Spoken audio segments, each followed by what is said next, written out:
ఓం సమర్థ సద్గురు సాయినాథ్ మహారాజ్కి జై. ఓం సాయిరామ్. మన బాబా కుటుంబ సభ్యులందరికీ నమస్తే అండి. బాబాగారి ఆశీస్సులతో మీరు ఎప్పుడూ సంతోషంగా ఉండాలని మనస్ఫూర్తిగా బాబాగారిని కోరుకుంటున్నాను. ఫ్రెండ్స్, బాబాగారు అంటే ఇష్టం ఉన్న ప్రతి ఒక్కరూ కూడా బాబాగారి కోసం ఒక చిన్న లైక్ ఇవ్వండి. సముద్రం అన్న తర్వాత అలలు, జీవితం అన్న తర్వాత సమస్యలు సర్వసాధారణమే కదండి. మీరు ఏమైనా సమస్యలతో కనుక బాధపడుతూ ఉంటే ఒక్కసారి గురువుగారిని కాంటాక్ట్ అవ్వండి ఫ్రెండ్స్. ఎందుకంటే ఈ గురువుగారు అంజన వేసి ఏ సమస్యకైనా సరే 24 గంటల్లో పరిష్కారం అందిస్తారండి. శ్రీ షిరిడి సాయిబాబా ఆశీస్సులతోటి గురూజీ సుబ్రహ్మణ్యం రాజు గారు జ్యోతిష్యం చెప్తారు. మీ సమస్య ఏదైనా కావచ్చు. భార్యాభర్తల మధ్య సమస్యలు, ప్రేమ సమస్యలు, సంతాన సమస్యలు, విద్య, ఉద్యోగం, వ్యాపారం, స్త్రీ పురుష వశీకరణ 100% చేపడను. మీరు ఒక్కసారి నమ్మకంతో గురువుగారికి కాల్ చేయండి. ఫోన్ నెంబర్ వచ్చేసి 9908224144. మీరైతే ఏమాత్రం ఆలస్యం చేయకుండా ఈ నెంబర్కి కాల్ చేయండి. ఎన్నో సంవత్సరాల అనుభవం ఉన్న దైవిక శక్తి కలిగినటువంటి గురువుగారండి. ఈ గురువుగారి దగ్గర చూపించుకున్న వారందరికీ కూడా వారి సమస్యలు అనేవి తీరి ఇప్పుడు చాలా సంతోషంగా ఉంటున్నారు. మేము కూడా ఈ గురువుగారి దగ్గర చూపించుకున్నామండి, మా సమస్యలు అనేవి తీరాయి. కాబట్టి నమ్మకంతో కాల్ చేయండి. ఇంక ఈరోజు వీడియోలోకి అయితే వెళ్ళిపోదామండి. మన బాబాగారి సందేశం. మన బాబాగారు ఏమంటున్నారంటే, బిడ్డ, రేపటి రోజున నువ్వు వినబోయే శుభవార్త విన్న తర్వాత నీ ముఖంలో చాలా అంటే చాలా సంతోషం కనిపిస్తుంది. అలాగే నిరాశ తొలగిపోతుంది. నీ కలలన్నీ కూడా నిజం కాబోయే రోజులు అతి దగ్గరలోనే ఉన్నాయి. నీ మనసులో ఎంత బాధ ఉందో, నువ్వు ఎంత మదన పడిపోతున్నావో, దేని గురించి అయితే ఆలోచిస్తున్నావో, ఆ మాటలన్నీ కూడా ఈరోజు నువ్వు ఈ బాబా మాటల రూపంలో, ఈ సందేశ రూపంలో ఆలకించు తల్లి అని అయితే మన బాబాగారు అంటున్నారండి. మరి ఈ సందేశంలోని పరమార్థం ఏమిటో, బాబాగారు మనతో ఏం చెప్పబోతున్నారో బాబాగారి మాటల్లోనే తెలుసుకుందామండి. చిన్న రిక్వెస్ట్ అండి, ఫస్ట్ టైం చూసేవారైతే మన ఛానల్ సబ్స్క్రైబ్ చేసుకోండి. ఓం సాయిరామ్ అని కామెంట్ చేయండి. మీరైతే మీ మనసుని ప్రశాంతత చేసుకుని ఈ సందేశం అనేది వినండి. ఇంకా మన బాబాగారు ఏమంటున్నారంటే, బిడ్డ, రేపటి రోజున నువ్వు వినబోయేటటువంటి ఒక ముఖ్యమైన వార్త, ఒక వ్యక్తి ద్వారా వచ్చే ఆ వార్త నిన్ను, నీ మనసుని చాలా ప్రశాంతంగా ఉంచుతుంది. నన్ను నమ్మి నేను చెప్పే మాటలను ప్రశాంతంగా ఆలకించు తల్లి. చూడు బంగారు తల్లి, మనిషిని అవసరం అనేది ఎక్కడైనా సరే నిలబెడుతుంది. ఒక ఆవేశం అనేది మనిషిని ఎక్కడైనా సరే పడగొడుతుంది. అది ప్రేమలోనైనా కానీ లేదా పగలోనైనా కానీ. నిజాయితీగా బ్రతికే ప్రతి ఒక్కరికి కూడా ఈ కపట సమాజంలో కష్టాలే ఎదురవుతూ ఉంటాయి. అబద్ధాలాడుతూ ఎదుటివారిని మోసం చేసేవారికి ఇక్కడ అందరూ కలిసి అందనం ఎక్కిస్తూ ఉంటారు. ఎన్ని అడ్డంకులు వచ్చినా నమ్మిన ధర్మాన్ని విడిచిపెట్టకుండా నువ్వు నిలబడ్డావు కాబట్టి నువ్వు నిజమైనటువంటి గొప్ప విజేతవి తల్లి. చూడు తల్లి, ప్రతిరోజు కూడా ఒంటరిగా కూర్చుని భగవంతుణ్ణి అడుగుతూ ఉన్నావు కదా, నా గురించి ఆలోచించేవారు ఒక్కరైనా ఉన్నారా బాబా అంటూ అడిగావు కదా తల్లి. నేను ఈ విధంగా చెబుతున్నాను చూడు. నువ్వు మౌనంగా ఉంటే చూస్తూ నీకు ఎప్పుడెప్పుడు ఎటువంటి ఆటంకాలు ఎదురవుతాయా, ఎప్పుడు నువ్వు బాధపడితే చూద్దామా అని చాలామంది నీ గురించి ఆలోచించేవారు ఉన్నారు.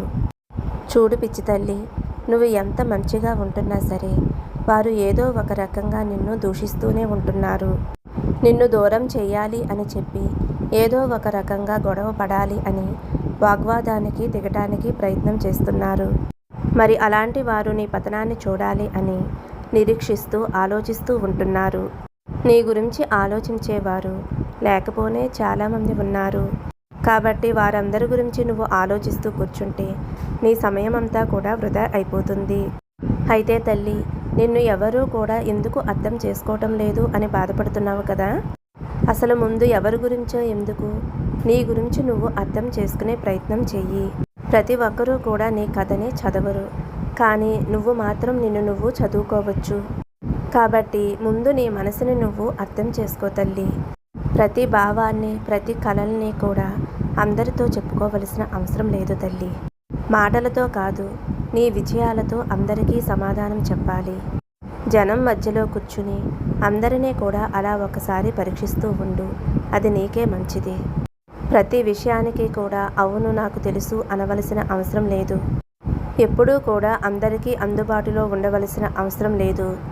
ఆకర్షణీయంగా బలంగా నువ్వు కనిపించాలి అంటే ఇతరులను మార్చేటటువంటి ప్రయత్నం కూడా నువ్వు చేయవలసిన అవసరం లేదు. ముందు నీ మనసుని, నీ ఆలోచనని బలపరుచుకుంటే చాలు. నీ విలువను తగ్గించే చోటకి నువ్వెందుకు వెళ్ళాలి తల్లి? కాబట్టి నీ విలువను నువ్వు తగ్గించుకోవటం మానే.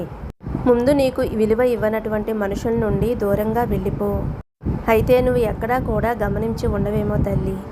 ఎవరైతే నిన్ను, నీ విలువని తక్కువ చేసి చూస్తున్నారో, నిన్ను పదే పదే బాధ పెట్టాలి అని చూస్తున్నటువంటి ఆ మనుషుల మధ్య నువ్వు అస్సలు నిలబడలేవు. కాబట్టి నువ్వు వారి నుండి దూరంగా పారిపో. ముందు నువ్వు గౌరవాన్ని పొందాలి అంటే ముందు నిన్ను నువ్వు గౌరవించడం నేర్చుకో. తర్వాతే మిగతా వారి నుండి గౌరవ ప్రతిష్టలు నీకు వస్తాయి.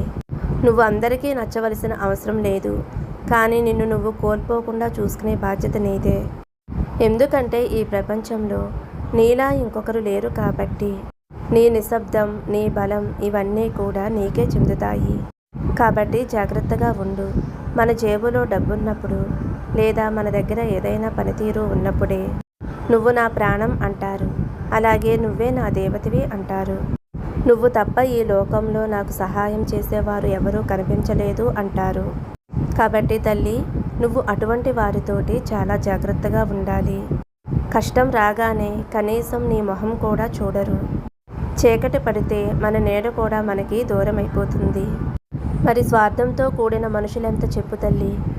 కాబట్టి అలాంటి వారి గురించి నువ్వెందుకు ఆలోచించాలి? శ్రీరాముడు అంతటి వారికే హనుమంతుడితోటి అవసరం వచ్చింది. మరి మానవులమైన మనమెంత చెప్పు తల్లి. నీకు ఎప్పుడూ కూడా ఏదో ఒక ధ్యాస. ఏం జరుగుతుందో, ఎవరూ కూడా నన్ను పట్టించుకోవటం లేదు. లోకం నన్ను అర్థం చేసుకోవటం లేదు. వారేమనుకుంటున్నారో వీరేమనుకుంటున్నారో, నిద్ర లేచింది మొదలు ఇవే ఆలోచనలు నీ మెదడులో ఉంటే ఇక నీ కుటుంబంలో ఉన్నటువంటి వ్యక్తులని ఎప్పుడు పట్టించుకుంటావు తల్లి? నువ్వు చేయవలసినటువంటి బాధ్యతలని ఎప్పుడు నిర్వర్తిస్తావు? ఇవన్నీ కూడా పక్కన పెట్టి ఈ మధ్య లేనిపోని ఆలోచనలతోటి ఎక్కువ సమయాన్ని గడుపుతూ ఉంటున్నావు. అది నాకు ఏమాత్రం కూడా నచ్చటం లేదు. ఎవరి అవసరం ఎప్పుడు ఎలా వస్తుందో ఎవరూ కూడా చెప్పలేరు. నాకు ఎవ్వరి అవసరం లేదు రాదు అని విరవీగేవారు సైతం కాలం చాలా శక్తివంతంగా రూపురేఖలు అనేవి మార్చేస్తుంది. అలాగే చేతి రేఖలను కూడా మార్చి చూపిస్తుంది ఆ అవసరం ఎలా వస్తుందో అని. కాబట్టి తల్లి, అలా చూస్తూ ఉండు. కుటుంబం కోసం నీ కలల్ని అగ్నికి ఆహుతి చేసి నీకంటూ ఏదీ మిగిల్చుకోకుండా, ఎటువంటి కుళ్ళు కుతంత్రాలు లేకుండా అందరూ కూడా నా వారే, నా చుట్టూ ఉన్నవారు నా మంచి కోరేవారే అనుకునేటటువంటి పిచ్చి తల్లివి నువ్వు. కానీ లోకం తీరు వేరేలా ఉంది. కాబట్టి చాలా జాగ్రత్తగా మలుచుకో. ఈ లోకం నిన్ను చూసి నవ్వుకునేలా కాకుండా వారు నిన్ను చూసి ఆహా వీరిలా బ్రతకాలి అన్నట్టుగా నిరూపించుకో. అలాగే జాగ్రత్తగా ఉండు తల్లి. నీకు సంబంధించినటువంటి ప్రతి విషయాన్ని కూడా ఎవరితోనూ చెప్పుకోవలసిన అవసరం లేదు. అలాగే నీ చుట్టూ ఉన్నవారు, నిన్ను మోసం చేసిన వారు లేదా నీ శ్రేయోభిలాషులు ఎవరైనా సరే వారి నుండి నువ్వు ఏం తెలుసుకున్నావు, ఏం నేర్చుకున్నావు అనేది మాత్రమే ఆలోచించు తల్లి. నువ్వు వారి లేనప్పుడు కూడా అంతే విధంగా నీ మనసుని చాలా స్ట్రాంగ్గా ఉంచుకో. నీ సంతోషం కేవలం నీ మీద మాత్రమే డిపెండ్ అయి ఉంటుంది అని అర్థం చేసుకో. ఊహ తెలిసినప్పటి నుంచి జీవితంలో ప్రతి దశలో కుటుంబమే ప్రధానం అని అనుకుని నీకున్న కలలన్నీ కూడా పక్కన పెట్టేసి కష్టమైనా సరే ఇష్టమైన వాటిని మర్చిపోయి భారమైనా సరే చాలా వరకు ఎన్నో సమస్యల్ని కష్టాల్ని భరించి నువ్వు చేస్తున్నటువంటి పనిని సైతం పక్కన పెట్టి అవసరమైతే వదిలేసి నిన్ను నువ్వు చాలా వరకు బంధాల కోసం ఎక్కువగా ప్రేమని పంచావు, అందరికీ గౌరవాన్ని పంచావు. అలాగే అందరినీ ఆదరించి అందరికీ విలువ ఇచ్చావు. కానీ నువ్వు ఊహించిన విధంగా నీ వెనకుండి నిన్ను నిలబెట్టవలసిన కుటుంబం, నీకు ఆదర్శంగా తోడుగా ఉండవలసినటువంటి బంధాలు చాలా సందర్భాల్లో నీ వెనుక వెన్నుపోటు పొడుస్తూ ఉన్నాయి. మరి అటువంటి బంధాలు నీకు అవసరమా? నీకు ముఖ్యమైనటువంటి బంధాలు నీ ప్రమేయం, నీ అభిప్రాయంతో మాత్రమే తీసుకో తల్లి. నిన్ను నువ్వు తగ్గించుకోవలసిన అవసరం లేదమ్మా. నిన్ను నువ్వు ఇక నుంచైనా ప్రేమించుకో. నీ మనసుని ప్రేమించు. అలాగే నువ్వు అందరినీ కూడా ఇష్టపడవలసిన అవసరం లేదు. అందరి ప్రేమ నీకు లభించవలసిన అవసరం కూడా అంతకన్నా లేదు. ప్రస్తుతం నీ ప్రశ్నలకి సమాధానం నా నుండి వెంటనే దొరకకపోవచ్చు. కానీ నీ చుట్టూ ఉన్న వారి ప్రవర్తన చూసి నీ మనసు ఎంత గాయపడిందో నాకు అర్థమైంది తల్లి. కొంచెం నువ్వు భావోద్వేగమైన బాధతోటి బాధపడుతూ ఉన్నావు అని నాకు అర్థమయ్యింది. నువ్వు చేసినటువంటి సహాయం గురించి పశ్చాత్తాపడవలసిన అవసరం లేదు. సహాయం చేసినప్పుడు నీ ఉద్దేశం చాలా మంచిది. నీ మంచి మనసు నాకు తెలుసు తల్లి. అయితే నీ నుండి సహాయం పొందిన వారు నీ దగ్గర ఎలా ప్రవర్తించారో వారికి ముందు ముందు తెలిసి వస్తుంది. కాబట్టి ఎక్కువగా ఆలోచించవలసిన అవసరం లేదు. అలాగే నువ్వు అనుభవిస్తున్నటువంటి ఈ మానసిక ఒత్తిడి నుండి నువ్వు పూర్తిగా బయటపడాలి. బయటికి వచ్చి నిన్ను నువ్వు నిరూపించుకోవాలి. నీ మనసు చాలా మంచిది. అలాంటి మనసున్న వారు చాలా అరుదుగా కనిపిస్తారు. అలాంటి మంచి మనసు ఉన్నవారే ఎక్కువగా గాయపడతారు. నీ మనసు కూడా చాలా ఎక్కువగా గాయపడింది అని నాకు అర్థమైంది తల్లి.